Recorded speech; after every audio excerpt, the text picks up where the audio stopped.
ঠিকাদার আছে খোরাকের টাকাও চুরি করে। রাজেশ, কি ব্যাপার ভাই, কি কাজ করছিস? এ তুমি এই কাজের কথা বাদ দাও তো। তুমি যে 17-18 বছর থেকে ঠিকাদারি করছো, দেখ 20 দিন 15 দিন পর পর বাড়ি চলে গেছো, আর তুমি আসা কাজের কথা আগে বলছো। আমি বলে 15 হ্যাঁ? দিন পর বাড়ি গেছি। আমি বাড়ি গেছি, আমার বাড়ি যাওয়ার ক্ষমতা আছে? আমাকে আল্লাহ পাক রব্বুল আলামিন যদি বাড়ি নিয়ে যায় তাহলে আমি যেতে পারবো, বুঝতে লেগে না? দাঁড়া, কাজটা পরে কর। হ্যাঁ বলো। তুই একটা আমাকে কথা বলে যে প্রশ্ন উত্তরটা আমি দিই। হ্যাঁ দিতে তো হবে। বলছি, আল্লাহ যদি নিয়ে যায় হ্যাঁ তাহলে তুই কিছু করতে পারবি না, আমি কিছু করতে পারবো?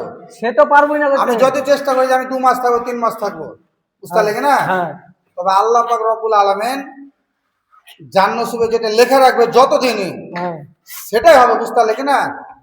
তো আমার নসিবে আমি যতদিন থেকে কাজ করছি, আমি তো অল্প দিন করে থাকি, তো হয়তো আল্লাহ পাক রব্বুল আলামিন, আমি 1 নম্বর কথা হয়েছে কি যে মানুষ কাজ করে আমি তাকে পয়সা মারি না, নাকি সালমান?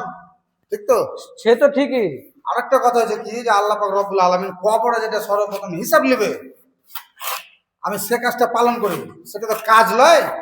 আমি 5 ওয়াক্ত নামাজ পড়ি, তো 5 ওয়াক্ত নামাজ আমি পড়ি, আল্লাহ পাক রব্বুল আলামিন হয়তো আমাকে এই কারণে নিয়ে যায়, এবং হয়তো আল্লাহ পাক রব্বুল আলামিন আমার ব্যবহার দেখেছে আমার চরিত্রটা কেমন, বুঝতে লাগি না?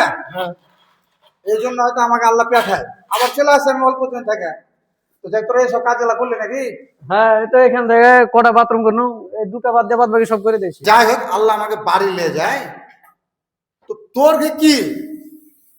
তো আরো তো ঠিকাদার আছে, ওরা তো বিদেশে এসে 1 বছর 6 মাস 4 মাস থেকে যায়, তো ওরা কেন যায় না? তো ওরা জানে তো এই কথাটা আমাকে উত্তর দিতে হবে নাকি? তো উত্তর কে দিবে? না, ওরা বাড়ি জানে কিসের কারণ ওরা জানে, তবে আমি এই জিনিসটা জানি ভালো করে। আমি তোরাকে হাত ধরে দেখিয়ে দেবো সব ঠিকাদারের কাছে যে ওরা না আল্লাহর আইন মানে রাখো। সর্বপ্রথম ওরা 5 ওয়াক্ত নামাজ পড়ে রাখো, হ্যাঁ তারপর মেলায় ঠিকাদার আছে খোরাকের টাকাও চুরি করে, ঠিক আছে? করে তো।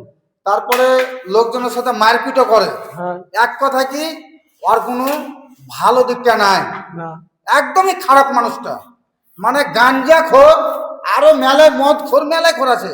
আল্লাহ পাক রব্বুল আলামিন ওই জন্য হয়তো নসিবটাকে এইভাবে রাখে, কিন্তু এটা খারাপ নসিবটা ও নিজে নিজে নিয়ে এসছে, বুঝতে পারলি কি না? বুঝতে তো পারছি। আল্লাহ পাক রব্বুল আলামিন ওকে ঠিকাদার করেছে, ওর পরীক্ষা নিয়েছে যে দেখি ও কি করে। ঠিকাদারের তো লোকের থেকে মেলায় টাকা ইনকাম মাসে বেশি, ঠিক না? ঠিক না কথাটা বল, ঠিক। দাঁড়িয়ে কথা বল না, হ্যাঁ ঠিক। কথা ঠিক তো? হ্যাঁ ঠিক। কাজ আমার হয়েছে, কাজ তোর লেখো, হ্যাঁ বলো। লাভ করে দেওয়ার তোর ক্ষমতা নাই। না।